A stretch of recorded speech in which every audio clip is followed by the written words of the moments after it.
أعوذ بالله من الشيطان الرجيم بسم الله الرحمن الرحيم أولئك على هدى من ربهم وأولئك هم المفلحون صدق الله العظيم أولئك تراي وشكر لك على উপরে হুদান হেদায়েত মিন থেকে রব প্রতিপালক হিম তাদের ওই সমস্ত ব্যক্তি তারা তাদের প্রতিপালকের পক্ষ থেকে হেদায়েতের উপরে ওয়া উলাইকা মানে এবং উলাইকা ওই সকল লোক হুম তারাই আল মুফলিহুন সফলকাম।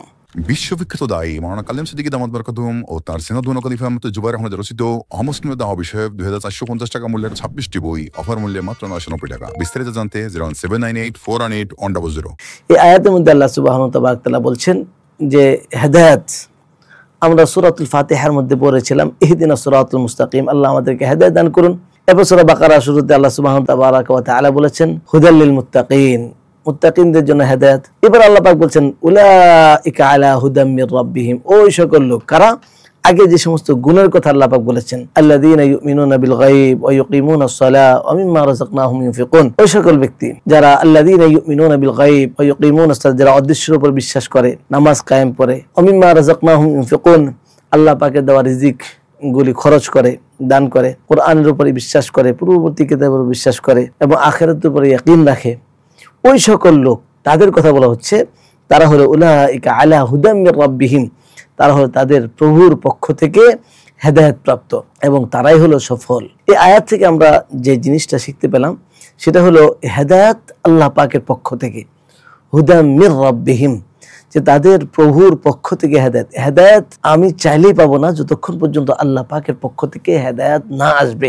হেদায়েত আল্লাহ পাকের পক্ষ থেকে অন্য আয়াত থেকে জানা যায় রাসূলুল্লাহ সাল্লাল্লাহু আলাইহি ওয়াসাল্লাম ওনার চাচা যিনি সবচেয়ে বেশি ওনাকে সাহায্য করেছেন আবু তালেব, তিনি মৃত্যুর আগে রাসূলুল্লাহ সাল্লাল্লাহু আলাইহি ওয়াসাল্লাম দাওয়াত দিচ্ছিলেন, উনি দাওয়াত কবুল করেননি। আল্লাহ সুবহানাহু ওয়া তাআলা আয়াত নাযিল করেছেন ইন্নাকা লা তাহদি মান আহবাবতা ওয়ালাকিন্নাল্লাহা ইয়াহদি মান ইয়াশা, আপনি যাকে ভালোবাসেন তাকে আপনি হেদায়েত দিতে পারবেন না, আল্লাহ যাকে চান তাকে আল্লাহ পাক হেদায়েত দান করবেন।